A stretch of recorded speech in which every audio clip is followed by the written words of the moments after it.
नमस्कार, मैं advocate Himanshu Sharma, Delhi supreme court.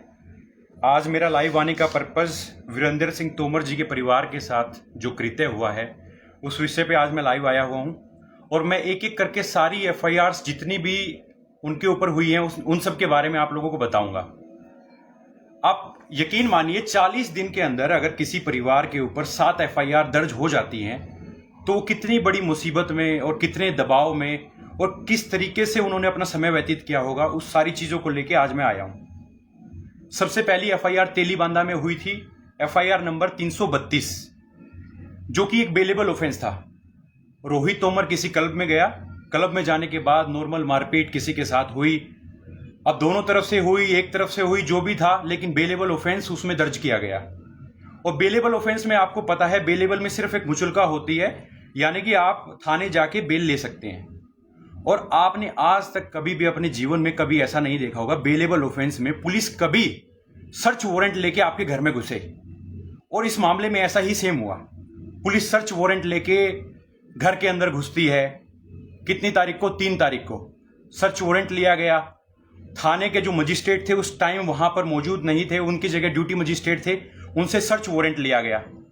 और सर्च वारंट की जो रेड चली घर के अंदर, जो सर्च चला, सर्च का मतलब होता है कि आरोपी को सर्च करना, ना कि घर के अंदर का जो भी सामान है उसको जब्त कर लिया जाए, चीजें उठा ली जाएं या अलमीरा को तोड़ दिया जाए। घर के अंदर सर्च हुआ, पूरी रात सर्च चला। लगभग 8 से 9 बजे के आसपास ये सर्च स्टार्ट हुआ था। अगले दिन 11 बजे तक ये सर्च घर के अंदर चला, जिसमें 30 से 40 पुलिस वाले घर में घुसे थे। घुसने के बाद उन्होंने तमाम चीजें, जो पुलिस की हरकत होती है, गाली गलौज करना, घर में कोई भी उस टाइम पे बड़ा सदस्य यानी मेल सदस्य कोई भी मौजूद नहीं था, सिवाय एक दिव्यांश के, जो कि 22 साल का बच्चा है। एलएलबी की पढ़ाई अभी फिलहाल में कर रहा था, लेकिन एलएलबी की पढ़ाई करते करते उसने 3 महीने जेल को भी देख लिया। उस टाइम पे जो जो चीजें थी, चीजों को जब्त किया गया। तमाम 6 से 7 गाड़ियां थी, उनको उठा के लेके गए। तिजोरी को तोड़ा गया। देखिए, तिजोरी को क्यों तोड़ा गया? अगर पुलिस को शक होता है कि तिजोरी इतनी बड़ी है, कोई अपराधी इसके अंदर छुप सकता है, यानी कि तिजोरी का साइज, लंबाई, चौड़ाई इतनी बड़ी है कि इसके अंदर कोई छुप जाए, तो उसको तोड़ने का पर्पस बनता है। लेकिन तिजोरी को तोड़ दिया गया। उसके बाद अंदर से जो भी गहने थे उनको उठा लिया गया, या कैश था, जो भी चीजें थी वो सारी चीजें उठा ली गई।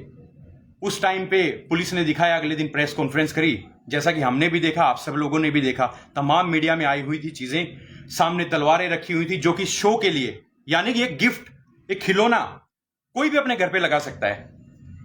पुलिस के लिए वो तलवार हो सकती है, लेकिन वो एक खिलौना था। तमाम लोग जितने भी लाइव देख रहे हैं या फिर जो भी इस वीडियो को देखेंगे, वो सब लोग खुद बता सकते हैं, उनके घर पे भी कोई ना कोई तलवार, इस टाइप की चीजें लगी होंगी, जो कि खिलौने का रूप है, ना कि कोई आम सेक्ट का मतलब उसमें बनता है। वो सारी चीजें घर से उठा के लेके गए।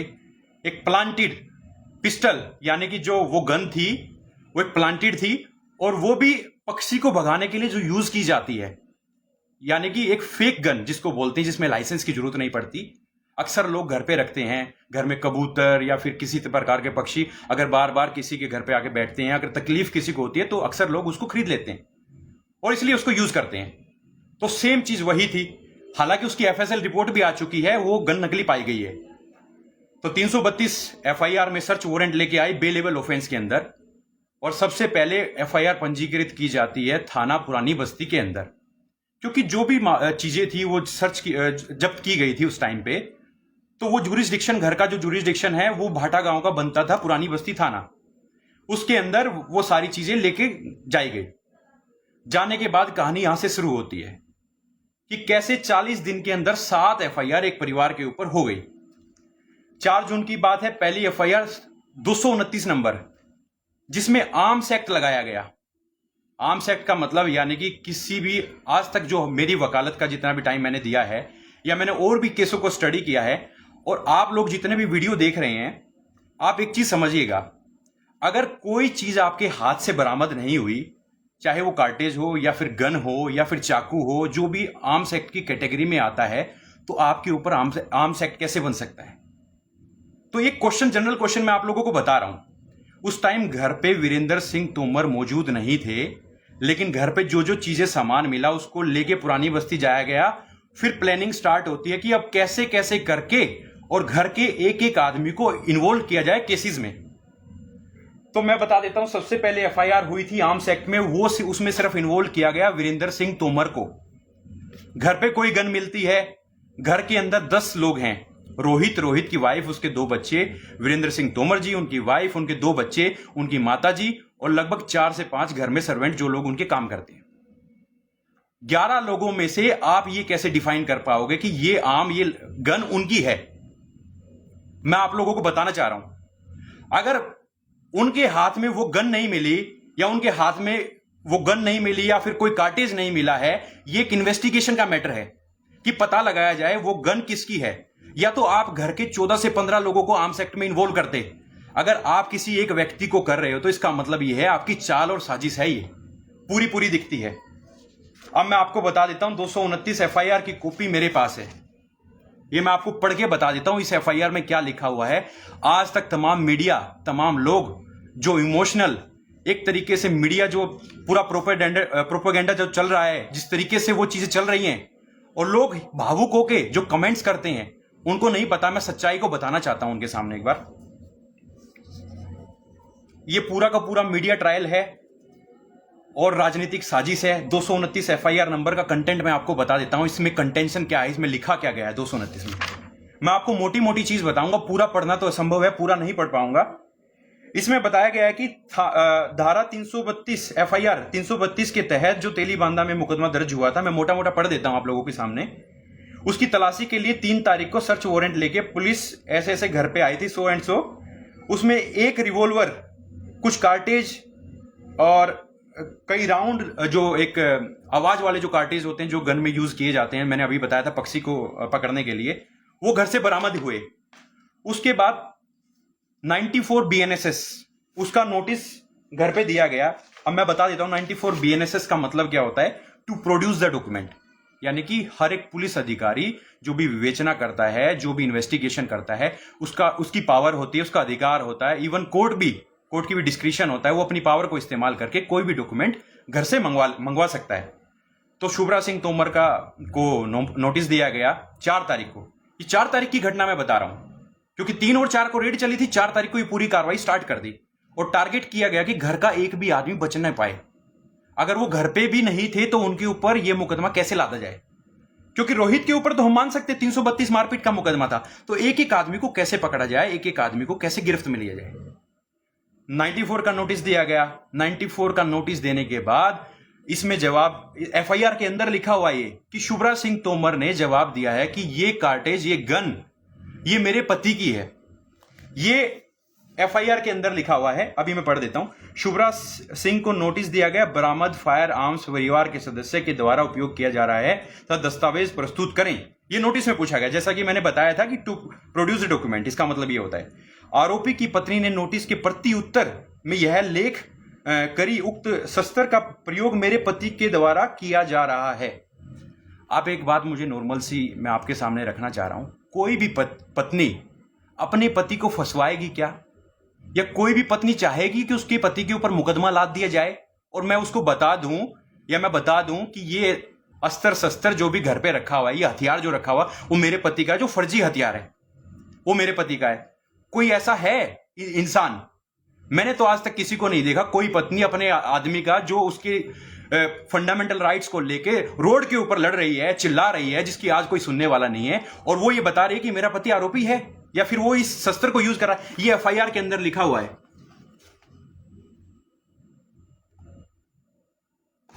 ये सारी चीजें एफआईआर के अंदर मेंशन है, मैं कुछ नहीं बता रहा हूं इसमें अपने पास से। इसके बाद चलो ठीक है, वीरेंद्र सिंह तोमर को इन्वॉल्व कर लिया, वो फंस गए। और मैं आपको एक चीज बता देता हूं, ऑफेंस 2 तरीके के होते हैं, bailable offence, non bailable offence. अगर पुलिस किसी भी व्यक्ति के खिलाफ कोई भी अपराध दर्ज कर ले, यानी कि नॉन बेलेबल ऑफेंस में दर्ज कर ले, आपके पसीने छूट जाएंगे बेल लेने में। भले ही वो झूठा अपराध है, आप उसमें बरी हो सकते हो एक समय के बाद में, लेकिन बेल लेने में, आपको अपने आप को साबित करने में आपके पसीने छूट जाएंगे। सेम ऐसा ही इसी केस में है। जो लोग इमोशनल होकर कमेंट्स करते हैं कि ऐसा गलत कर रहे हैं ये लोग या ऐसे हैं, अगर आप लोगों के ऊपर कोई फर्जी मुकदमा दायर हो गया ना, आप बेल नहीं ले पाओगे, क्योंकि पुलिस ने तो मुकदमा कर दिया। जब भी बेल हम लोग लगाते हैं तो मजिस्ट्रेट के यहां से 1 कॉपी बेल की आईओ को दी जाती है। तो आईओ स्टेट की हमेशा, यानी कि स्टेट सरकार की हमेशा ड्यूटी होती है, जो वो मुकदमा दर्ज कर ले, वो झूठा हो या सच्चा, उसकी ड्यूटी होती है कि बेल ना होने देना। अगर वो आपके पक्ष में भी है तो भी आपकी बेल नहीं होने देगा, वो उसकी मजबूरी है। तो इसीलिए मैं बता रहा हूं, तो आपके पसीने छूट जाएंगे झूठे मुकदमे में भी बेल लेने में। और सेम चीजें ऐसे हुई। उसके बाद अगली एफआईआर की आप बात सुनिए। अगली एफआईआर की जाती है 5 तारीख 6 महीना 2025 को, 5 जून को, यानी कि 3 तारीख से खेल स्टार्ट हुआ था। और फिर तीसरी एफआईआर 2:13 पे दिन में दर्ज की जाती है। मैं बता देता हूं, ये वो एफआईआर है 230 नंबर पुरानी बस्ती थाने की, जिसके अंदर सारी की सारी प्रक्रिया, यानी कि पीओ डिक्लेयर कराना, प्रोक्लेम्ड ऑफेंडर जिसको भगौड़ा बोलते हैं, भगौड़ा घोषित करना, साथ की साथ प्रॉपर्टी को अटैच करना यानी कि कुर्की करना, ये सारी की सारी इसके अंदर हुई है। अभी मैंने आपको बताया था, आप घर पे अच्छा खासा आपका परिवार है, आप बैठे हुए हो और 40 दिन के अंदर आपके ऊपर 7 मुकदमे दर्ज हो जाएं, तो आप उस सिचुएशन से कैसे बाहर निकलेंगे? आपके पसीने छूट जाएंगे, कैसे इससे बाहर निकलें? और मुकदमा दर्ज होने के बाद अगर आपको एफआईआर की कॉपी ना दी जाए, ये मैं नहीं बोल रहा हूं, मैं डॉक्यूमेंट बोल रहे हैं, मैं आपको दिखाऊंगा। मुकदमा दर्ज करने के बाद एक भी एफआईआर की कॉपी नहीं दी गई। अभी मेरे हाथ में जो एफआईआर की कॉपी है वो मैं बताऊंगा मेरे पास कैसे पहुंची है। वो जब हमने जाके थाने के अंदर एफआईआर की कॉपी मांगी कि सर, या जो भी थे वहां पे अधिकारी, कि जो एफआईआर आप लोगों ने की है, ये एफआईआर की कॉपी हमें उपलब्ध करा दो। क्योंकि किसी भी बेल कराने के लिए, कोई भी बेल के लिए अगर हम कोर्ट के अंदर बेल अप्लाई करते हैं, 439 सीआरपीसी जो पुराना सेक्शन है, या फिर नए बीएनएसएस को ले लें, तो सबसे पहले आपके ऊपर आपके पास एफआईआर की कॉपी होना जरूरी है। आपको पता कैसे लगेगा कि इसमें कंटेंशन क्या है, कंटेंट क्या है, या किसने एफआईआर कराई? इस परिवार को लगभग 10 दिन तक यह भी नहीं पता था ये एफआईआर कराने वाले हैं कौन। इसको इतना सीक्रेट तरीके से, इतना राजनीतिक तरीके से, इतना षड्यंत्र करके पुलिस ने, मुझे नहीं पता इसमें कौन लोग इन्वॉल्व है कौन नहीं, इस तरीके से इसको बांधा हुआ था पूरे सिस्टम को कि इनको कैसे ना कैसे करके इसको खत्म करना है, परिवार को तोड़ना है, एक एक आदमी को जेल भेजना है। अब मैंने बताया था 229 आर्म्स एक्ट में तो वीरेंद्र सिंह तोमर जी का, उनका तो काम कर दिया कि ये तो बन चुके हैं। अब आगे की प्रक्रिया सुनिए। 230 नंबर में एफआईआर की कॉपी नहीं दी गई, मामले को बताया गया सेंसिटिव। एक पोर्टल होता है हर एक स्टेट गवर्नमेंट के पास, पुलिस का एक पोर्टल होता है जहां पे हम लोग जाके एफआईआर को डाउनलोड कर सकते हैं। जब मैंने कोशिश की, हमारी लीगल टीम ने कोशिश की, तो वहां पे पता लगा कि एफआईआर की कॉपी इसलिए नहीं मिल रही क्योंकि मुद्दा सेंसिटिव है। और जितनी मैंने वकालत करी है या मैंने और लोगों से भी पूछा है, हमारे सीनियर्स भी बहुत सारे हैं, देखिए ज्ञान हमेशा सीखने से मिलता है, और लोगों से भी पूछा, सेंसिटिव कंटेंट वो होते हैं या सेंसिटिव एफआईआर वो होती है जिसमें चाइल्ड यानी कि बच्चे को लेके कोई क्राइम हुआ, या वीमेन को लेके कोई क्राइम हुआ है, या फिर देश को लेके कोई क्राइम हुआ है, या फिर टेरर को लेके कोई क्राइम हुआ है, वो मुद्दे सेंसिटिव मुद्दे माने जाते हैं। ये तो सिर्फ एक नॉर्मल लेना देना था, और इसकी एफआईआर की कॉपी आप लोग नहीं दे रहे। अभी बताता हूं मैं आपको, फिर हम लोगों ने क्या किया आगे। एफआईआर की कॉपी लेने के लिए हम लोग मजिस्ट्रेट कोर्ट पहुंचे, जो कि जुरिस्डिक्शन हमारा पड़ता था। पुरानी बस्ती थाने का जो मजिस्ट्रेट थे उनके पास पहुंचे, और हमने एक एप्लीकेशन लगाई कि जनाब हमें एक एफआईआर की कॉपी कम से कम दिलवा दी जाए, हमें ये तो पता लगे हमने अपराध क्या किया है। कल को डिफेंस के लिए इंसान के पास कोई ना कोई चीज होना जरूरी है। एफआईआर की कॉपी लगाने के लिए एक एप्लीकेशन मजिस्ट्रेट के सामने लगाई गई। ये मजिस्ट्रेट का ऑर्डर था।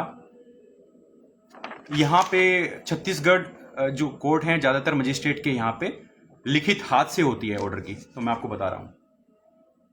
अब मैं ये आपको ऑर्डर पढ़ के सुना देता हूं, इस ऑर्डर में क्या लिखा गया था। आरोपी की ओर से प्रस्तुत आवेदन थाना पुरानी बस्ती में अपराध क्रमांक 230-31 में आरोपी के विरुद्ध प्रथम सूचना पत्र की प्रति यानी कि कॉपी आरोपी पक्ष को प्रदान की जाने हेतु पेश किया गया है। एप्लीकेशन हमने लगाई थी।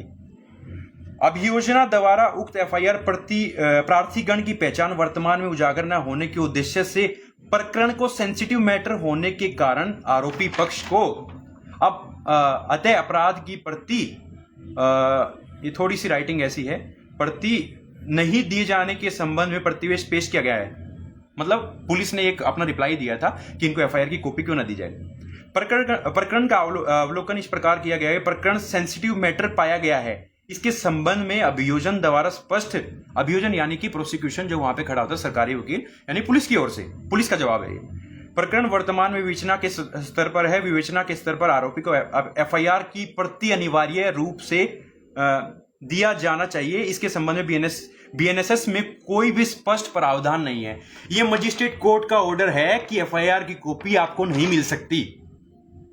अब आप ये देखिए, एक परिवार ने कितना भुगता होगा उसके ऊपर एफआईआर होने के बाद उसको एफआईआर की कॉपी तक नहीं दी गई। जितने भी लोग आज तक लाइव आए हैं या जो भी लोग इनके परिवार के पक्ष में बोल रहे हैं या जो भी चीजें हैं, उनको नहीं पता ये चीजें। ये मैं क्लियर कर रहा हूं डॉक्यूमेंट के साथ में। मीडिया वालों को बता देता हूं, आप लोगों ने कभी ये चीजें सोचने की कोशिश की, पूछने की कोशिश की एफआईआर की कॉपी तक क्यों नहीं दी गई? ये फंडामेंटल राइट्स का वॉयलेशन नहीं है। अगर ये तो फिर काला कानून हो गया कि मुझे रात को पुलिस उठा के ले गई और पता नहीं काले पाने किस जेल में ले जाके बंद कर दिया, एफआईआर की कॉपी नहीं है, मैंने देश के खिलाफ पता नहीं क्या बोल दिया था, या मैंने कितने मर्डर कर रखे हैं, या फिर सेना के खिलाफ कोई मैंने अपराध कर दिया। ये तो वो वाला मामला हो गया। इसके बाद मैं बता देता हूं, 230 में सारी प्रक्रिया हुई, गैर जमानती वारंट आया। गैर जमानती वारंट होने के बाद एक चस्पा हुआ 13 जून को। 13 जून को एक चस्पा किया गया था, यानी कि एक मैं डॉक्यूमेंट आप लोगों को दिखा देता हूं।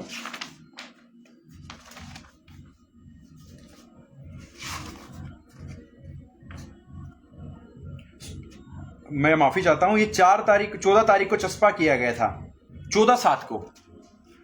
और चस्पा इसलिए किया गया था कि ये उद्घोषणा होती है सीआरपीसी में 82-83, जो लोग पहले के कानून के हिसाब से जानते हैं, क्योंकि ज्यादातर लोग पहले के कानून के हिसाब से जानते हैं, इसलिए मैं बता रहा हूं। लेकिन नए कानून के हिसाब से 84-85 की प्रक्रिया, यानी कि किसी भी इंसान को, किसी भी आरोपी को भगोड़ा घोषित किया जाए, उसके बाद में उसकी प्रॉपर्टी को अटैच किया जाए, यानी कुर्की की जाए, वो चीजें। 14/7 को ये चस्पा किया गया था। ये डॉक्यूमेंट है जो पुलिस घर के बाहर लगा के आई थी। और चस्पे में लिखा गया था कि 18/8/2025 तक आपको कोर्ट के सामने प्रस्तुत होना है, यानी कि आपको कोर्ट के सामने पेश होना पड़ेगा, नहीं तो आपको भगोड़ा घोषित किया जाएगा, यानी प्रोक्लेम्ड ऑफेंडर। और प्रोक्लेम्ड ऑफेंडर घोषित करने के बाद आपकी कुर्की हो जाएगी, यानी प्रॉपर्टी को अटैच कर लिया जाएगा। तो इसमें डेट दी गई थी 18/8/2025। मैं थोड़ा सा, ये प्रिंट मिस आउट है लेकिन दिख जाएगा, 18/8/2025 ये डेट दी गई थी। लेकिन होता क्या है, नॉर्मली जब भी चस्पा किया जाता है इसमें 30 दिन का समय होता है, यानी कि 14/7 को किया तो अगर टेक्निकली इसको देखें तो ये 14/8 तक या फिर 13/8 तक हो जाना चाहिए। लेकिन मजिस्ट्रेट की अपनी पावर है 30 दिन मिनिमम, और 30 दिन से ज्यादा जितना वो चाहे, उनका अपना डिस्क्रिप्शन है, वो कितने भी दिन तक इसको कर सकते हैं। लेकिन हमें समय दिया गया 18/8 तक आपको आना है, यानी कि लगभग 36 से 37 दिन, 34, 35, 36, 37 दिन, 30 दिन से ज्यादा हमें दिया गया। तो नॉर्मल सी बात है, 18/8 से पहले तो हम लोग कोर्ट आएंगे ही नहीं। फिर मैं बताता हूं खेल का यहां से शुरू होता है। उसके बाद 13 तारीख को, ये डेट देखिए इसमें लिखी हुई है, 13 तारीख को हमें भगोड़ा घोषित कर दिया। पुलिस प्रशासन के द्वारा एक अर्जी लगाई गई कोर्ट के अंदर, 13 तारीख को ही हमें भगोड़ा घोषित कर दिया, जबकि असल में तारीख 18 तारीख थी। 13 को भगोड़ा घोषित कर दिया हमें, 13 तारीख को ही हमारे कुर्की के आदेश कर दिए, यानी तहसीलदार को या फिर जिला मजिस्ट्रेट को, जो भी नॉर्मली जो प्रक्रिया होती है हर एक स्टेट की, उस तरीके से हमारी कुर्की भी कर दी गई। अब ये, हालांकि ये ऑर्डर चैलेंज के लिए अभी हाईकोर्ट गया हुआ है, रिजर्व है, और मैं यकीन के साथ कह सकता हूं 100% रिजल्ट हमारे पक्ष में आएगा। और मैं जल्द ही आपको लाइव आके ये चीजें भी बताऊंगा कि इसका रिजल्ट क्या रहा है। सरकार इसमें जवाब नहीं दे पा रही है कि 18 तारीख का होने के बाद 13 तारीख को आप लोगों ने कैसे कुर्की कर दी, 13 तारीख को पीओ कैसे डिक्लेयर कर दी, जब तारीख इसमें 18 लिखी हुई है। सरकार से कम 2 से 3 बार जवाब मांगा गया, हर बार वो घुमाते रहे, आखिरकार उन्होंने कोई जवाब नहीं दिया। जज साहब ने इसके लिए रिजर्व के लिए ऑर्डर रखा हुआ है, लगभग 2 या 3 दिन के अंदर इसका ऑर्डर भी आ जाएगा, मैं आप लोगों के सामने वो भी पेश कर दूंगा। इसके बाद अगली एफआईआर पे आते हैं।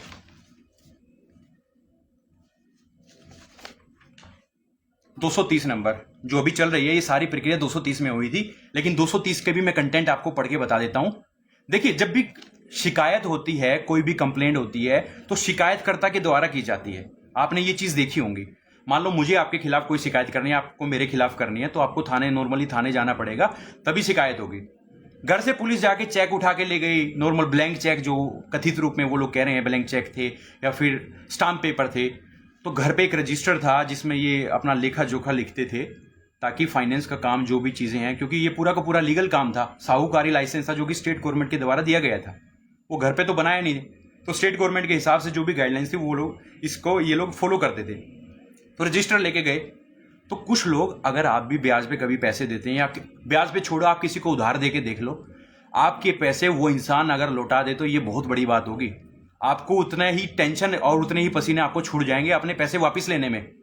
तो ऐसे ही कोई भी बैंक हो गया, फाइनेंशियल इंस्टीट्यूशन हो गया, या फिर कोई भी आदमी साहूकारी का लाइसेंस लेके अगर काम करता है तो पैसे निकालने बहुत मुश्किल होता है। ठीक है, मैं आपको बता दूं, अगर आपने 10 लोगों को ब्याज पे पैसा दिया तो आपके 3 लोग तो ब्याज का पैसा दे देंगे, 7 लोगों से आप ले नहीं पाओगे। अगर आप उनके साथ मारपीट करोगे तो आपके ऊपर मारपीट का मुकदमा दर्ज हो जाएगा। क्यों? क्योंकि सिविल मुद्दा है, आप उससे पैसे नहीं ले पा रहे तो कोर्ट में जाओ, नॉर्मल सी बात है। तो ऐसा ही इस मामले में हुआ।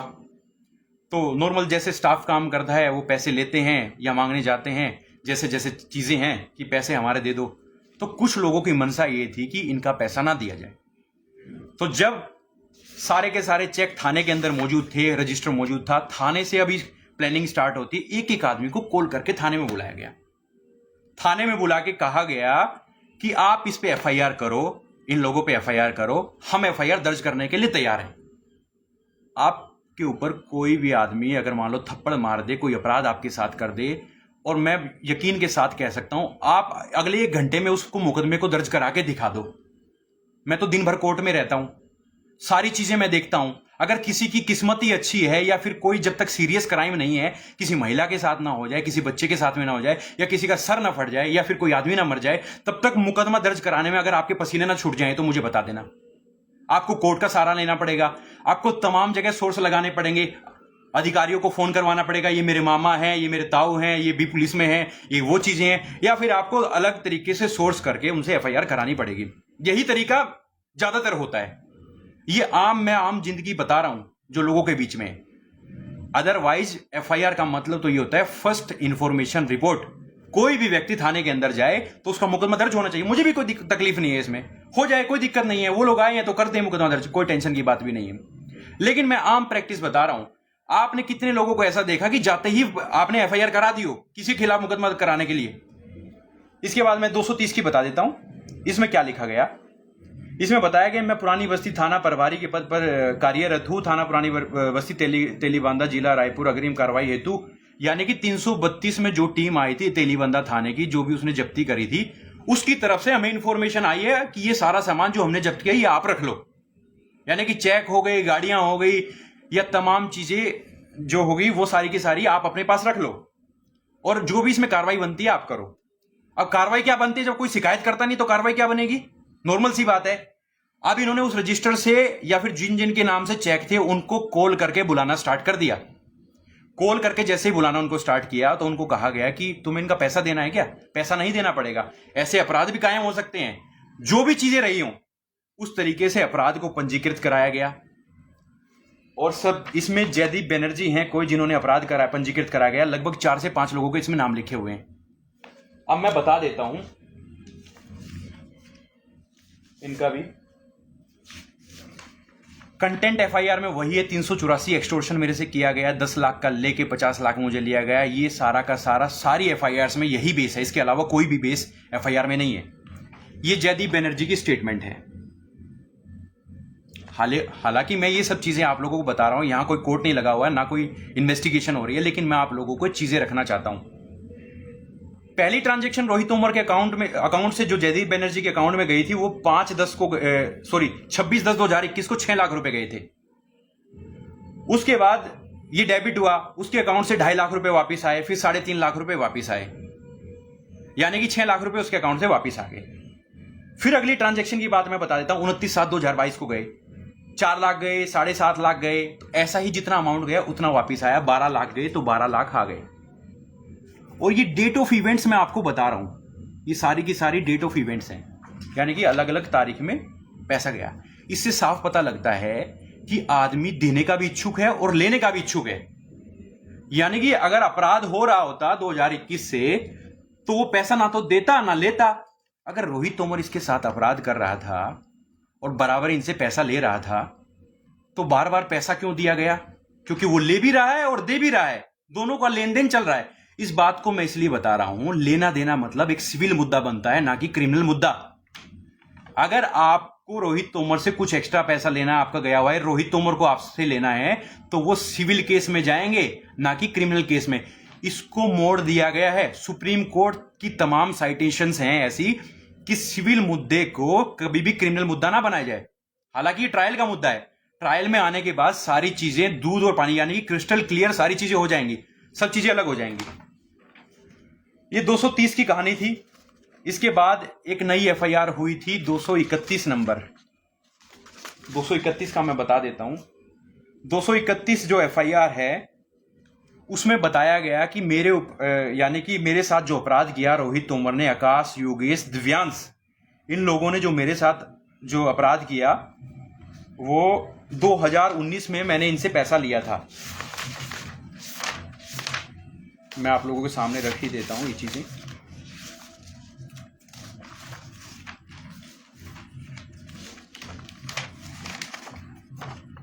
डेट ऑफ अकरेंस यानी कि जब भी उसके साथ इंसिडेंट हुआ, जब भी उसके साथ अपराध हुआ, वो तारीख थी 13/7/2024। यानी कि रोहित तोमर ने उसके साथ जो अपराध किया था 13/7/2024 को किया था। अब मैं एफआईआर को भी पढ़ के सुना देता हूं एफआईआर में क्या लिखा हुआ है। मैं नारायणपुर में रहता हूं, मैं स्वयं का ज्वेलरी का दुकान है, ऐसे ऐसे करके 2017 में मैंने काम के लिए रोहित तोमर से 1.5 लाख रुपए उधार लिए थे। पुणे 6 महीने बाद 3 लाख रुपए रोहित तोमर ब्याज पे पैसा लिया। ऐसे ऐसे करके इसमें लिखा हुआ है कि 1,30,00,000 रुपए मैंने दिया। और मैं बता देता हूं इसमें अपराधी किस किस को बनाया गया है। इसमें अपराधी 4 लोगों को बनाया गया है, रोहित तोमर, आकाश, योगेश और दिव्यांश। यानी कि 2019 में उसने पैसा लिया था। अगर 2019 में उसने पैसा लिया था तो 2025 में अपराध दर्ज करवाने का मतलब क्या बनता है? अगर उसने पैसा भी लिया था, क्या 1,30,00,000 रुपए वो दे सकता है? ये सोचो। अगर 1,30,00,000 रुपए उसने दिए हैं तो कितनी आईटीआर उसने फाइल की होंगी, या पैसे कमाने का सोर्स उसका क्या रहा होगा जो आदमी 1.5 लाख रुपए उधार मांग रहा है? पहली चीज ये। दूसरी चीज मैं आपको बता देता हूं, सारे के सारे जो 6 के 6 अपराध जो दर्ज हुए हैं पुरानी बस्ती थाने का, इस पॉइंट को आप मेरे नोट करना। पहली लाइन है, मैं नारायणपुर में रहता हूं। पुरानी बस्ती और नारायणपुर में बहुत फर्क होगा, लगभग 50 किलोमीटर या 100 किलोमीटर वटेवर, मुझे उसका नहीं पता, या 20 किलोमीटर। थाना तो पक्का अलग होगा नारायणपुर का, पुरानी बस्ती नहीं होगा। अगर मैं आपसे पैसा ले लूं या फिर रोहित से उसने पैसा लिया, ऐसा तो नहीं है कि रोहित ने पहले ही दिन बोल दिया कि भाई 1.5 लाख का मुझे 10 लाख रुपए दे या 20 लाख रुपए दे। पहले ही दिन लेते ही अपराध चालू कर दिया। नारायणपुर का थाना पड़ता है। अगर इनको अपराध कराना था नारायणपुर के थाने में अपराध रजिस्टर क्यों नहीं है ये?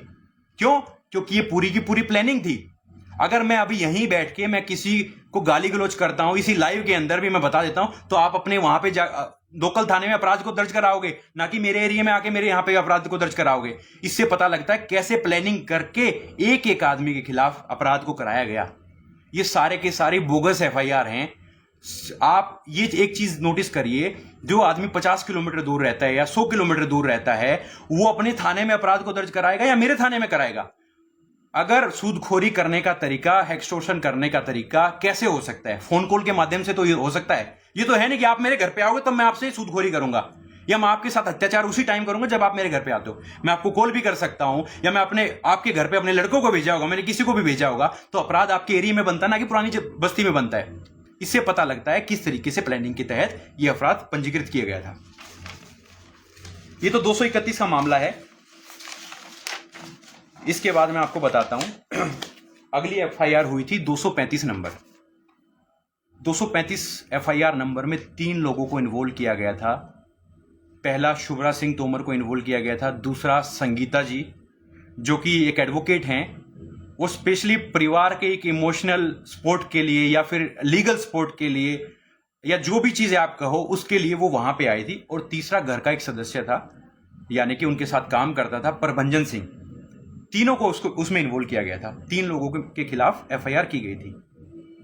अब वो एफआईआर झूठी है सच्ची है वो कोर्ट में पता लगेगा। अब मेरे चिल्लाने से बताने से कोई फायदा नहीं होगा। अब मैं बता देता हूं आपको। ये एफआईआर दर्ज होने के बाद, ये 12 जून की बात है, 12 जून को शाम को, यानी सूर्योदय के बाद, सूर्यास्त के बाद, मतलब लगभग 7 बजे के आसपास इन तीनों को पुलिस उठा के लेके गई। उठाने के बाद ये थाने की फोटो है। आप देखना किसी भी फोटो में चोट नहीं लगेगी, चोट दिखाई नहीं देगी। ये देखो, ये थाने के अंदर की फोटो है और थाने के अंदर की वीडियो, इसमें डेट भी और सब चीजें मेंशन है। और मैं आपको एक और चीजें दिखा देता हूं।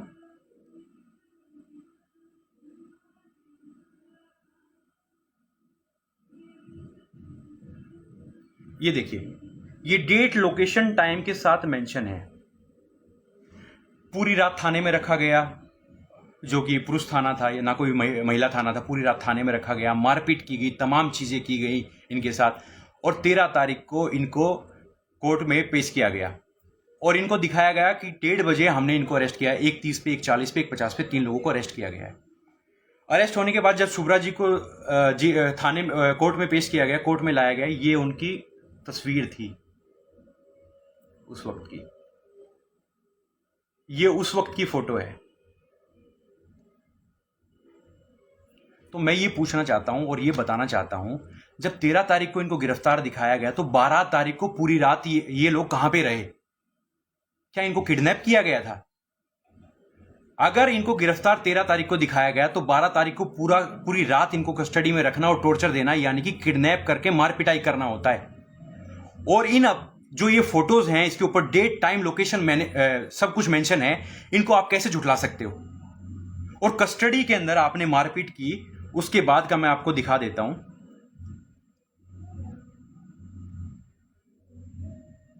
उसके बाद मेडिकल भी कराया गया था, ये मेडिकल है। मेडिकल में साफ साफ मेंशन है, जेल में प्रवेश पश्चात स्वास्थ्य परीक्षण के दौरान उक्त बंदियों के शरीर पर black discolouration on eye, both eye, in orbital area with redness and pain diffuse both eyes पाया गया, यानी कि दोनों आंखों पे चोट के निशान पाए गए। और मैं आपको बता देता हूं, जब इनको कोर्ट के अंदर पेश किया गया था, नियम ये होता है, किसी भी व्यक्ति को, किसी भी आरोपी को अगर कोर्ट के अंदर पेश करना है तो सबसे पहले उसका मेडिकल करा के करना पड़ता है। और जब मेडिकल करा के इनको पेश किया गया था, उस मेडिकल में एक भी चोट के निशान नहीं थे, यानी कि डॉक्टर की भी पूरी मिली भगत थी इसके साथ में। और जब उसके बाद में कोर्ट के अंदर हमने एप्लीकेशन लगाई कि इनकी आंखों पे तो चोट के निशान है, पूरे फेस इनका लाल है, फेस पे निशान है किसी चीज से मारने का, थप्पड़ से मारने का, मुक्के से मारने का, आप इसमें दोबारा से मेडिकल कराओ। और मेडिकल जब दोबारा से कराया गया, सेम डॉक्टर ने मेडिकल किया। कमाल की बात आप देखिए, डॉक्टर भी वही जिसने पहले किया था, यानी कि डॉक्टर ने भी अपराध किया है पूरा।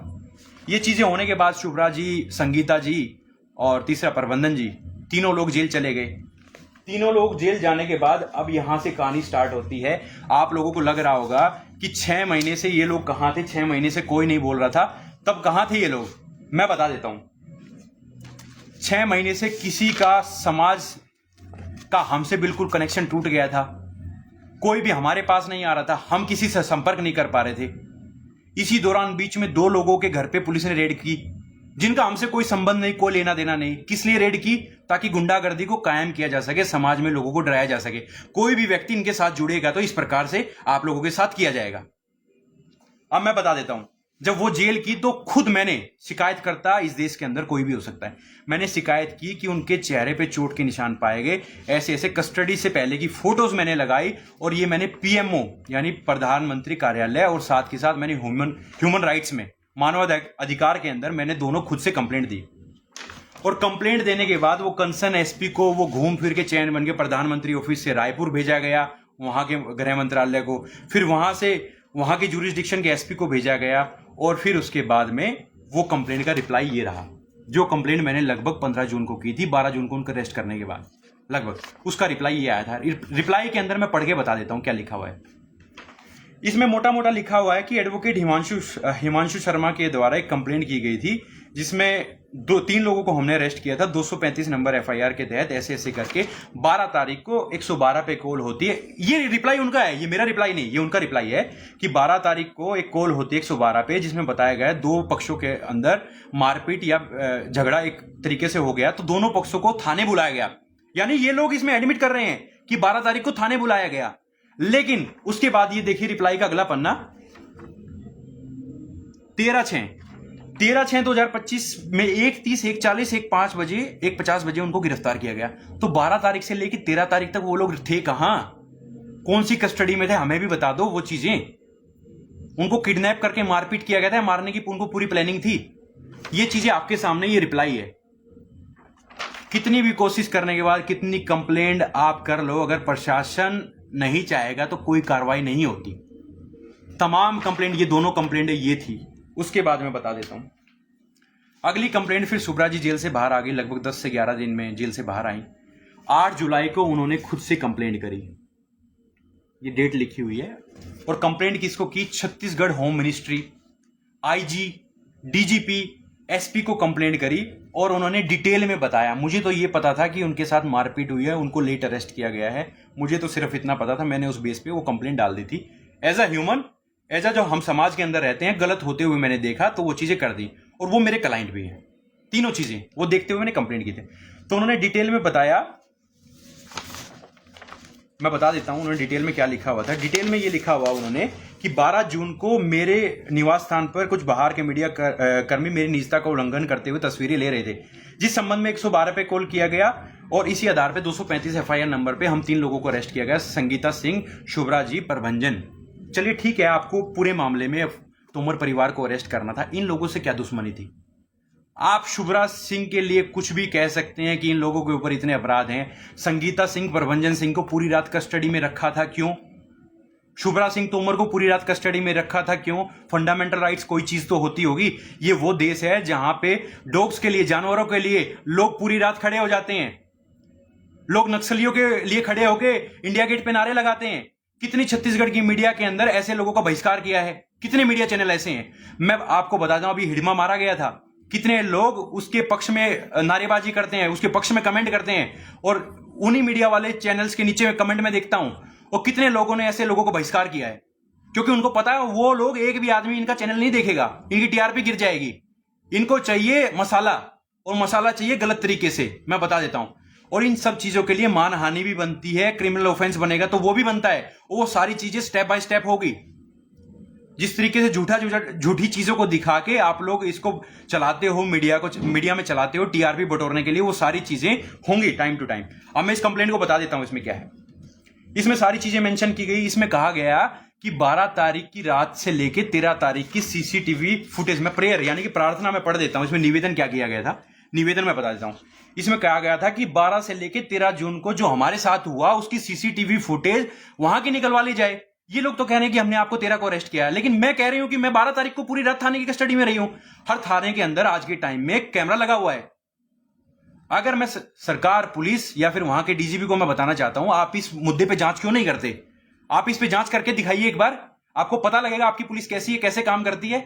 आप नहीं करोगे क्योंकि आपके पुलिस वाले अपराधी घोषित हो जाएंगे। इसमें आप इसलिए नहीं करना चाह रहे हो, जानबूझ के आपकी ये प्लानिंग है। इसमें लिखा है 12 से 13 जून का उस रात का सीसीटीवी फुटेज निकलवाया जाए।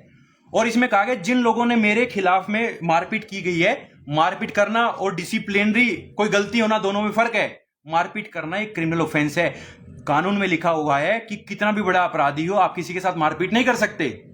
और आपने मारपीट की, उसका मेडिकल भी है, तुरंत एफआईआर दर्ज हो गया, उनको गिरफ्तार करना चाहिए। तरीका तो ये है, जैसा कि मैंने बताया था, फर्स्ट इंफॉर्मेशन रिपोर्ट ललिता कुमारी की जजमेंट है, उसके हिसाब से हर व्यक्ति, कोई भी अगर थाने में जाके शिकायत देता है तो उसकी एफआईआर पुलिस को लिखनी पड़ती है। हम मान गए 7 साल पुराने ऑफेंस के अंदर आपने एफआईआर दर्ज की, 4 साल पुराना ऑफेंस था उसमें एफआईआर दर्ज करी। अब ये महिला चिल्ला चिल्ला के बोल रही है तो आप एफआईआर क्यों नहीं लिख रहे हो? अब ये भी तो बोल रही है झूठा है सच्चा, उन लोगों को झूठा है सच्चा हमें नहीं पता, वो तो कोर्ट बताएगा। ये झूठ बोल रही है, सच बोल रही है, महिला बोल रही है, चोट का मेडिकल दे रही है तुम्हारे सामने, मेडिकल पेश कर रही है, कोर्ट ने मेडिकल कराया है, डॉक्टर का मेडिकल है, उसके बाद भी आप एफआईआर नहीं कर रहे, मीडिया में चिल्ला चिल्ला के बोल रही हैं। अगर कोई भी चीजें मीडिया में आ जाती हैं तो उसके बाद भी पुलिस खुद संज्ञान ले लेती है। लेकिन इन्होंने कितनी जगह कंप्लेंट दी हुई है, home ministry, DGP, IG, SP Raipur, अभी हाल फिलहाल में भी एसपी को कंप्लेंट दी है 24 तारीख को, 24/11 को। आप लोगों को लगा होगा कि ये सारी चीजें अभी से चालू हुई हैं। कंप्लेंट देना इन्होंने कभी नहीं छोड़ा, इन्होंने अपने पक्ष की बात कभी नहीं छोड़ी, लेकिन उस पर कभी भी कोई कार्रवाई नहीं की गई। वही चीज मैं सेम क्वेश्चन अभी भी करता हूं। अगर आपने उन लोगों की शिकायतों पे 7 साल पुराना 2019 की बात है वो, जिसके ऊपर 2019 में नारायणपुर का आदमी है जिसका जुरिस्डिक्शन मेरा थाना नहीं बनता है और मेरे ऊपर अपराध पंजीकृत किया गया, उसके बाद आपने 7 साल यानी कि 7, 7, 14 और 15 मतलब 8 साल के बाद आपने अपराध दर्ज किया। और मैं तो बता रही हूं मेरे साथ ये घटना भी, मेरे पास तो पूरा प्रूफ भी है, आप उसमें अपराध नहीं दर्ज कर पा रहे हो। किसका दबाव है? कोई राजनीतिक दबाव हो सकता है आप लोगों के ऊपर। आप या तो साफ साफ बोल दो कि हमारे ऊपर राजनीतिक दबाव है, हम नहीं कर पाएंगे। और दूसरी बात मैं बता देता हूं,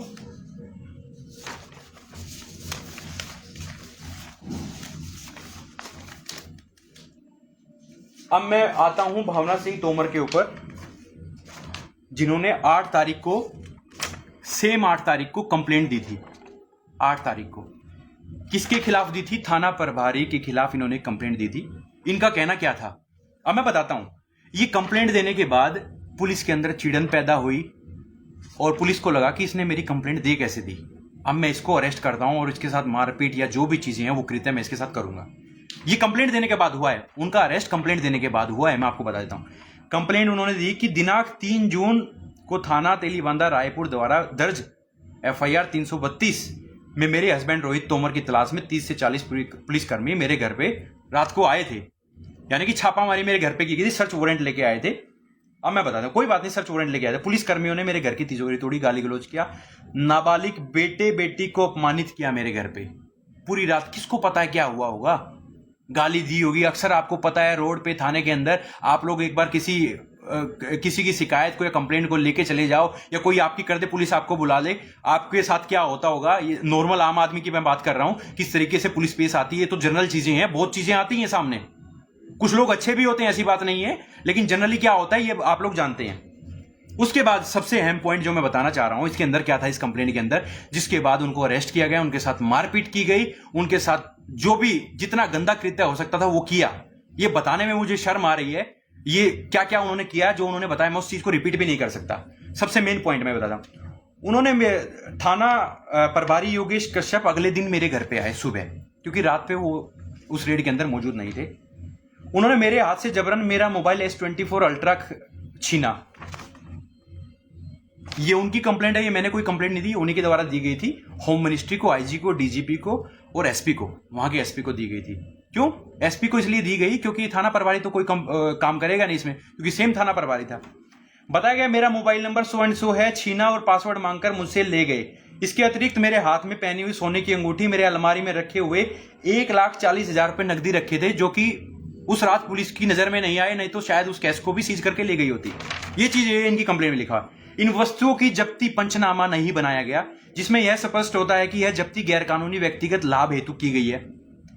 अगले दिन जब मैंने थाने जाकर मोबाइल की मांग की तो योगेश कश्यप ने मुझे धमकाया कि यदि मैंने पैसे नहीं दिए तो मेरे पति के साथ मेरी निजी तस्वीरों को सोशल मीडिया पर वायरल कर देगा और 5 लाख रुपए की रकम मेरा मोबाइल वापिस करने की एवज में मुझसे डिमांड की गई। अब निवेदन क्या था इनका, इसमें प्रार्थना क्या थी, प्रेयर क्या थी, इस कंप्लेंट के अंदर मैं बता देता हूं। एक महिला चिल्ला चिल्ला के ये बता रही है कि मेरे मोबाइल को 3 तारीख को लेके गए हैं। अगर कोई भी मोबाइल, कोई भी सामान अगर पुलिस के सीजर मेमो में नहीं है, जब्ती में नहीं है, तो इसका मतलब वो सामान चुराया हुआ है, या तो छीना हुआ है या चुराया हुआ है। नॉर्मल सी बात है, या तो आपने रोबरी की है या फिर वो चोरी की है। वो डिपेंड करता है आप कितने लोग थे, कैसे थे, या डकैती हुई है, वो डिपेंड करता है। तो मेरे हिसाब से तो ये है कानून की लैंग्वेज में। मेरे मोबाइल की अंतिम लोकेशन की साइबर सेल के माध्यम से जांच करवाई जाए, जो कि निश्चित ही थाना पुरानी बस्ती में मिलेगा। यानी कि 3 तारीख को उनको मोबाइल ले गए थे, सीजर मेमो में नहीं दिखाया गया। उसकी जांच अगर उस मोबाइल नंबर की कर दें, क्योंकि काफी दिन तक लोकेशन निकल जाती है, तो इनका कहना है कि मेरा मोबाइल निश्चित ही उसी लोकेशन पे मिलेगा। इस पूरे मामले में IT अधिनियम, भारतीय दंड संहिता BNS या जो भी धाराएं इसमें बनती है उसमें FIR को दर्ज किया जाए।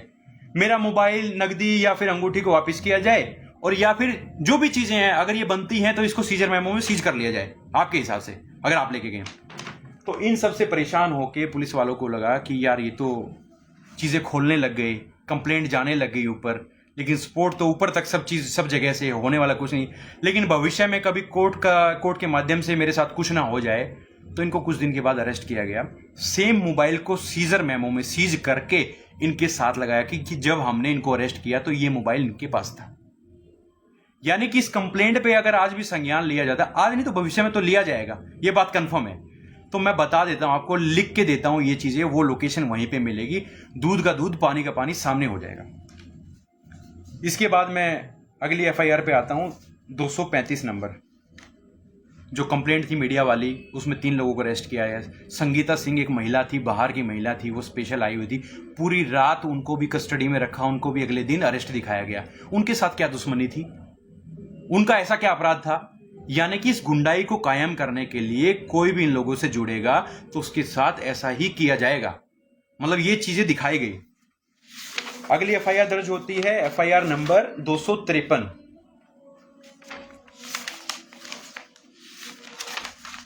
मैं बता देता हूं आपको।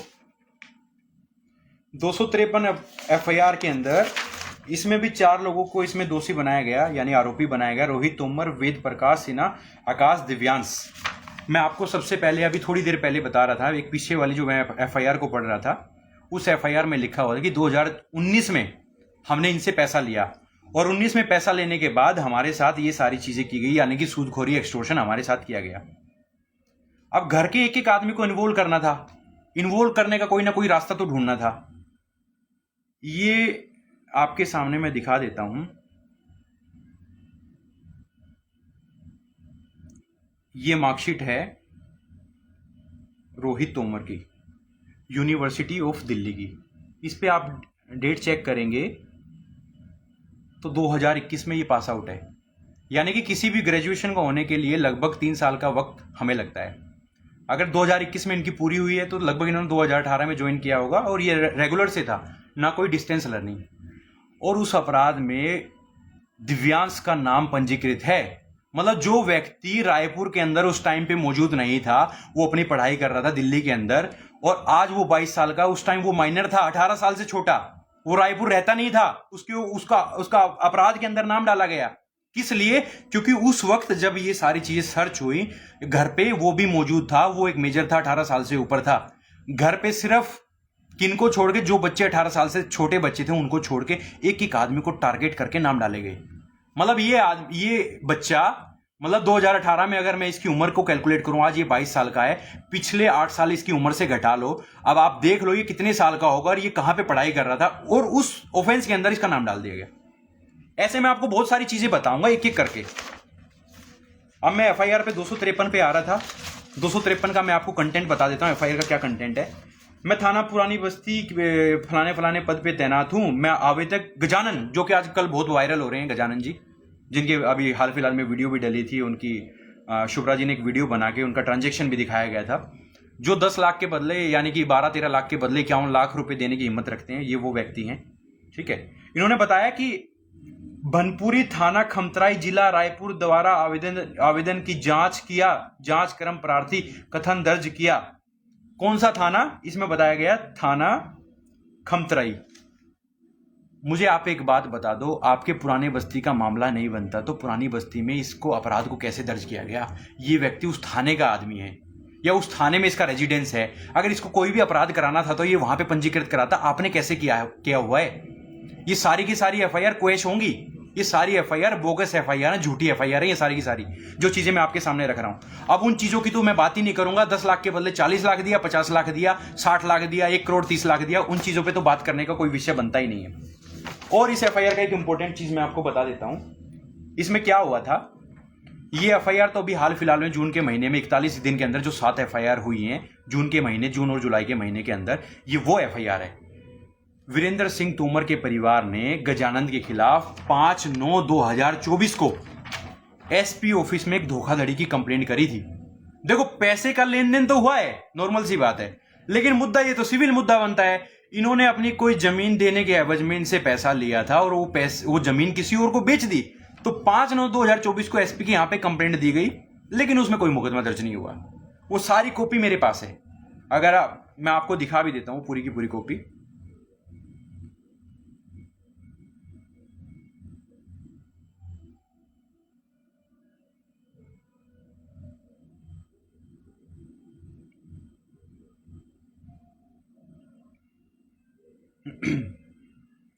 ये देखिए, ये वो कंप्लेंट है जो एसपी ऑफिस में दी गई थी। किसके खिलाफ? गजानंद के खिलाफ, 2024 में। लेकिन इस कंप्लेंट पे आज तक कोई भी एक्शन नहीं हुआ। अगर आप लोगों का सिस्टम ये है, फर्स्ट इंफॉर्मेशन रिपोर्ट मिलते ही आप लोग एफआईआर दर्ज कर लेते हो, तो ये एफआईआर दर्ज क्यों नहीं की गई? मैं आपको बता रहा हूं या आपसे पूछ रहा हूं। भाई, गलत तो इनके साथ भी हुआ था। गलत हुआ था नहीं हुआ था वो तो बाद का विषय है, वो जांच में आता है। जैसे अब इन लोगों के साथ गलत हुआ नहीं हुआ वो जांच का विषय है, या फिर उसको कोर्ट डिसाइड करेगा। तो उस वक्त पे इनकी भी एफआईआर दर्ज नहीं की गई। अब मैं बता देता हूं। इसके बाद में एफआईआर नंबर 264 पे हम लोग आ जाते हैं। 264 सेम वही एफआईआर है, 264 का भी वही कंटेंट है, वही कंटेंशन है कि मेरे से इतना पैसा लिया गया, इतना मेरे से लूट लिया गया। ये 264 है। ये वो व्यक्ति हैं जो 2 लाख रुपए दे के 30 लाख रुपए देते हैं। देखिए, किसी भी इंसान के ऊपर पास इतना पैसा हो सकता है, इसमें कोई बड़ी बात नहीं है, इतना इतना पैसा दे सकता है। लेकिन इसका मैं कंटेंट आपको पढ़ देता हूं। ये आदमी क्या कह रहा है इस एफआईआर के अंदर। मैं गांव भाटा गांव, थाना कुरुद, जिला धमतरी।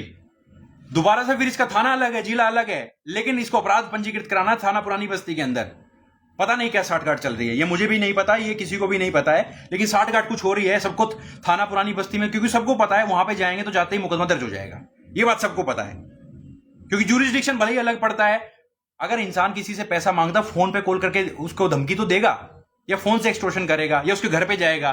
क्योंकि जो आदमी पैसा ले लेता है वो खुद से तो घर पे आएगा नहीं धमकी खाने कि मैं आपके घर पे आ रहा हूं तब आप मेरे से एक्सटॉर्शन करना, तो मेरा पुरानी बस्ती पड़ सकता है थाना। लेकिन अगर कोई व्यक्ति किसी को फोन कॉल पे या उसके घर पे जाकर करता है तो उसी का तो थाना बनता है, या फिर वो जिस एरिया में मौजूद उस टाइम पे हो वो थाना पड़ेगा। अब मैं बता देता हूं ये क्या कह रहे हैं इसमें, कि 2 लाख रुपए के एवज में मैंने 30,26,200 रुपए डरा धमकाकर मेरे से वसूले गए। और ऐसा ही मैं एक एफआईआर में पढ़ रहा था, वो उसमें ये भी बता रहे थे, गजानंद का एफआईआर था वो जो बता रहे हैं मैंने 51 लाख रुपए दिया है, वो गजानंद का एफआईआर था, 253 एफआईआर। उसमें लिखा हुआ है कि मेरा सिविल स्कोर खराब था। सिविल स्कोर खराब होने की एवज में मुझे लगा कि मैं इनसे पैसा ले लूं, और मुझे किसी ने इनसे मिलवाया। मैं पूरी लाइन आपको पढ़ के बता देता हूं।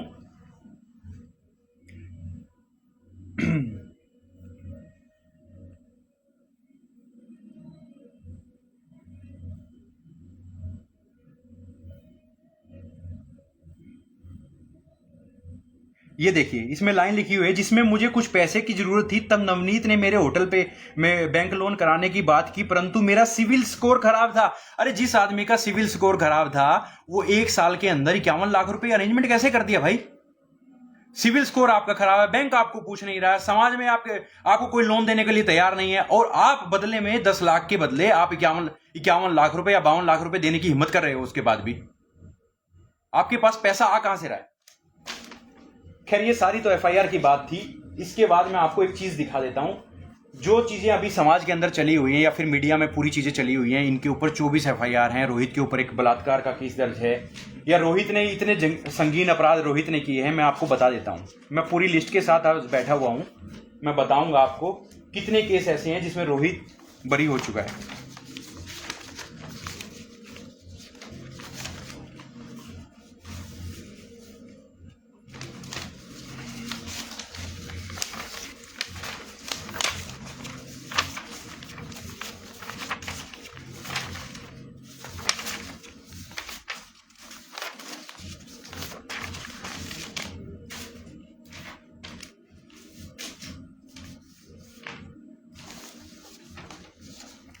ये रोहित के ऊपर कुछ केसेस की लिस्ट है, जिसमें 5 और 10 केस पहले थे और कुछ केस अभी के हैं, यानी कि दोनों भाइयों पे मिला के लगभग 21 केस दर्ज किए गए थे।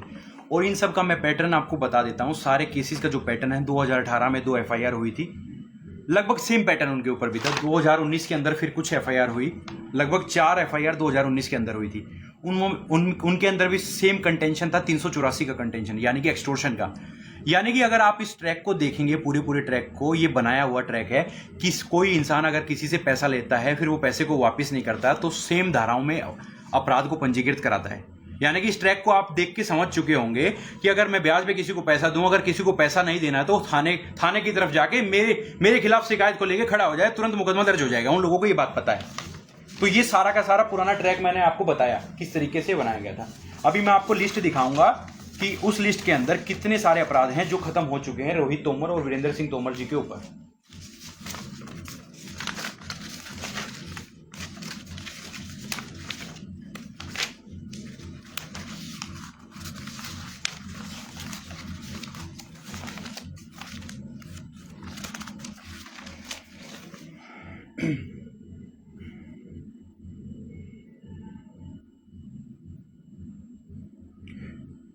अगर मैं रोहित की बात करूं तो अपराध number, case number, FIR number 189/2015 Rohit के ऊपर ये अपराध हुआ था। 376 धारा, जिसको रेप बोलते हैं, यानी जिसको बलात्कार बोलते हैं, ये बलात्कार की धारा में ये अपराध पंजीकृत हुआ था।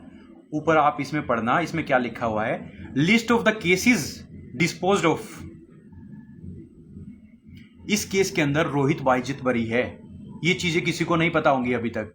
कुछ लोग ये भी सोच रहे होंगे, हो सकता है मीडिया जो चीजें बता रही है वो सारी की सारी चीजें सही हैं एकदम।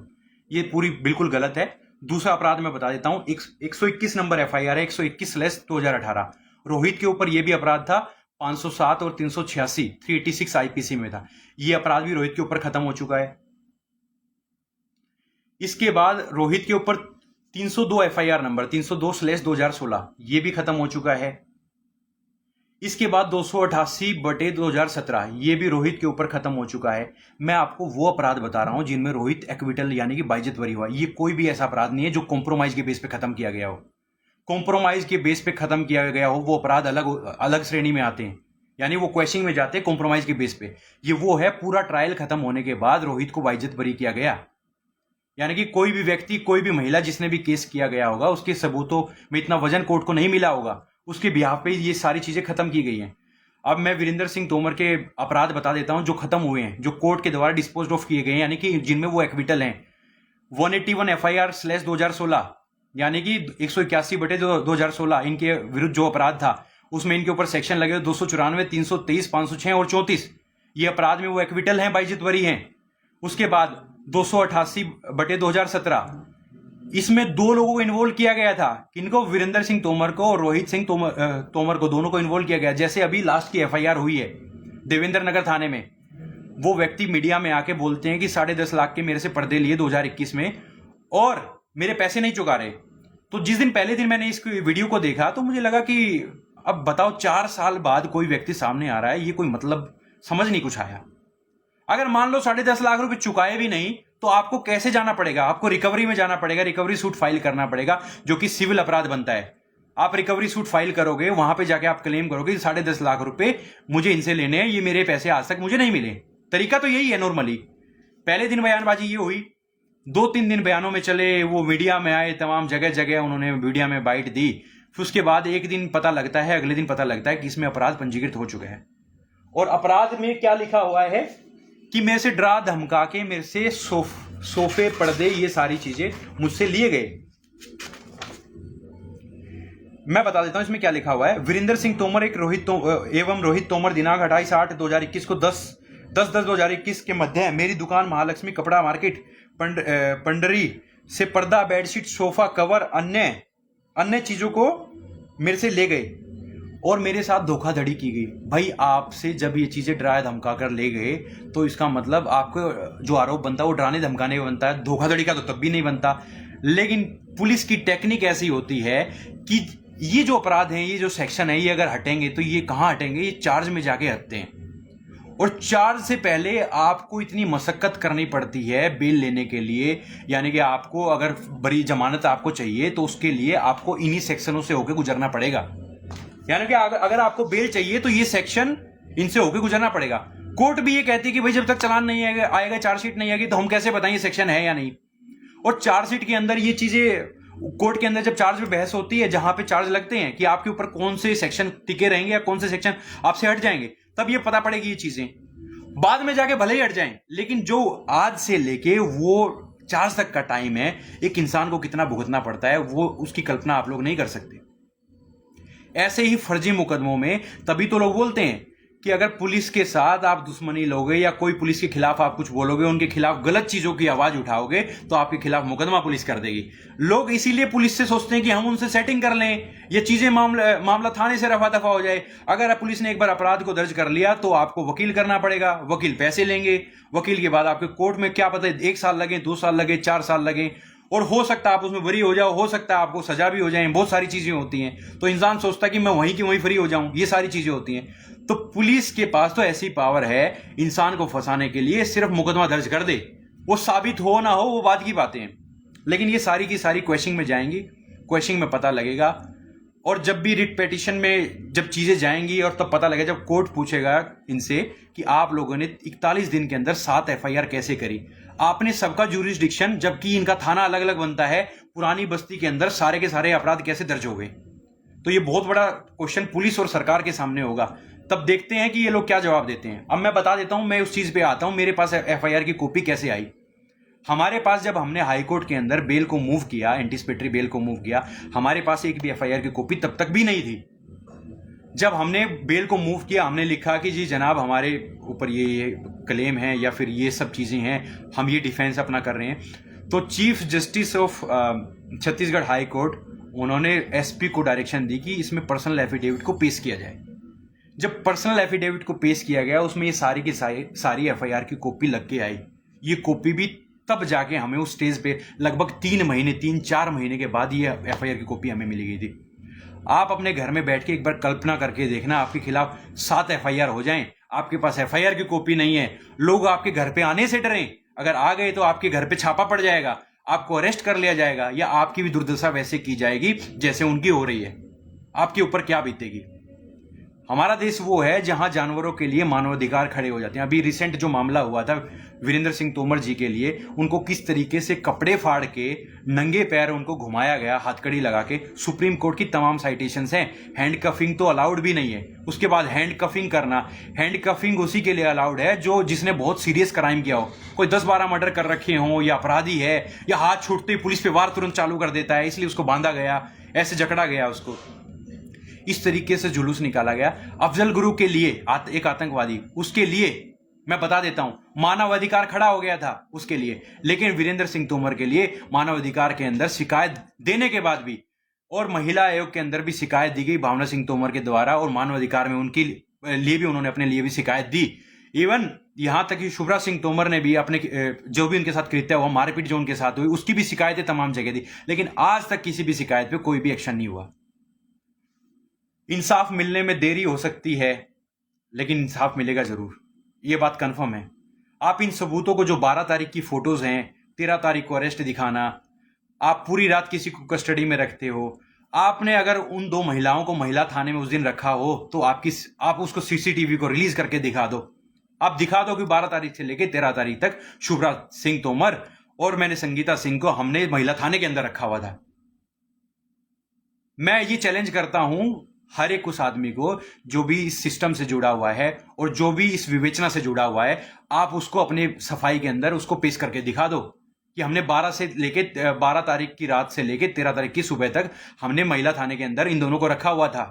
आप वो दिखाई नहीं पाओगे क्योंकि आपने इनको पुरुष थाने में रखा था और पूरी रात इनके साथ मारपीट करी है।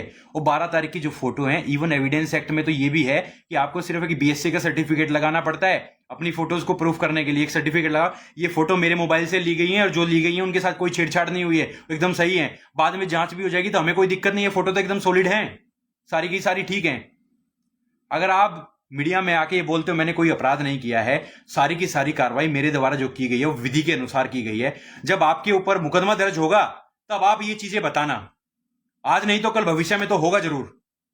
अपराध अगर आपने किया है तो होगा, 100% होगा। अगर अपराध आपने नहीं किया तो आपको सफाई देने की जरूरत ही क्या है?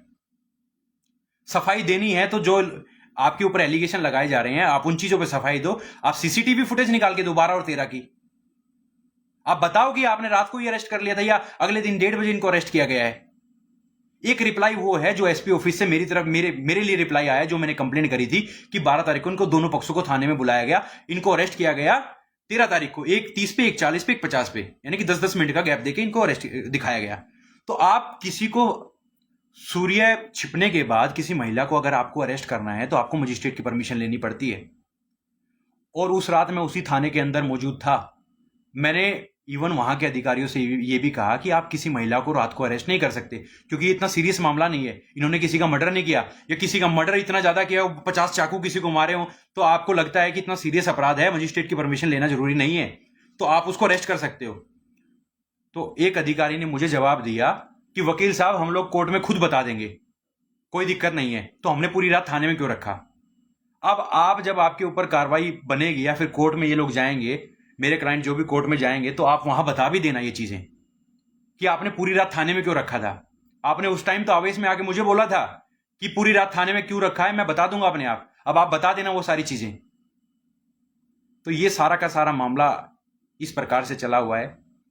इवन अभी मैं मीडिया को देखता हूं, मीडिया ट्रायल किस प्रकार से चला हुआ है। मतलब अगर आपको पक्ष मीडिया, देखो हमारे समाज के अंदर 3 बॉडीज होती हैं, पार्लियामेंट्री यानी कि जो कानून बनाती है, एग्जीक्यूटिव अथॉरिटी यानी कि जो कानून को एग्जीक्यूट करते हैं, एक जुडिशरी, और तीनों की तीनों इंडिपेंडेंट काम करती है। यानी कि तरीका तो यही है या सिस्टम यही है कि तीनों बॉडीज को संविधान के अंदर इसलिए बनाया गया था, कोई भी बॉडी एक दूसरे का पक्ष या फेवर ना करे।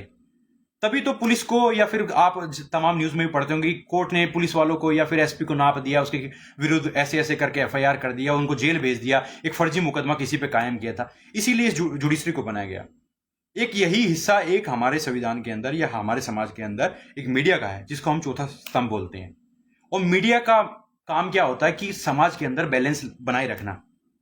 यानी कि अगर कोई भी पक्ष दुखी है, परेशान है, उन चीजों को सामने रखना, ये मीडिया का काम होता है।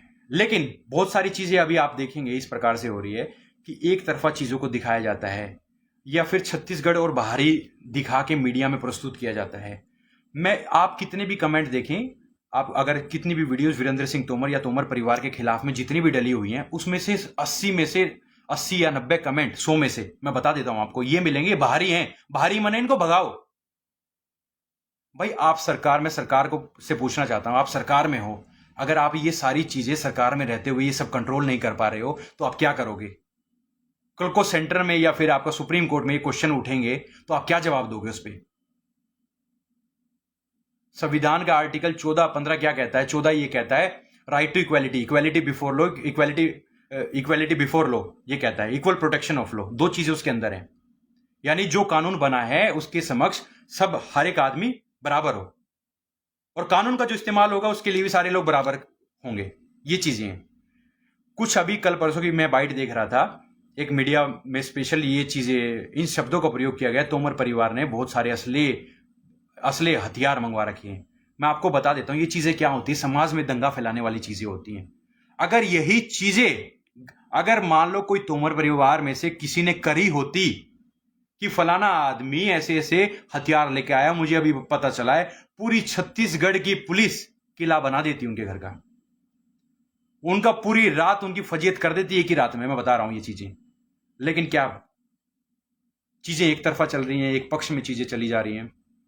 लेकिन ये बहुत दिन तक चीजें चलने वाली नहीं है। इंसाफ भी मिलेगा, सारी चीजें आएंगी, धीरे धीरे होगा। तो आप सभी लोग मेरे साथ जुड़े रहे, उस चीज का बहुत बहुत धन्यवाद। और जैसे जैसे लीगली चीजें आगे बढ़ती जाएंगी, मैं आप लोगों को टाइम टू टाइम अपडेट करता रहूंगा। और अभी जैसा कि मैंने बताया, कुर्की का ऑर्डर और साथ ही साथ जो पीओ डिक्लेयर, यानी कि हमें प्रोक्लेम्ड ऑफेंडर जो डिक्लेयर किया गया था, भगोड़ा घोषित किया गया था, उसका भी जल्दी जजमेंट आने वाला है, उसका भी ऑर्डर आने वाला है, उसके बारे में बताऊंगा। और 100% यकीन मानिए वो फेवर में ऑर्डर आएगा, क्योंकि ये झूठा ऑर्डर किया गया था। ये सारी चीजें मैंने आपके सामने एक एक डॉक्यूमेंट्स के साथ में रखी हुई हैं। धन्यवाद।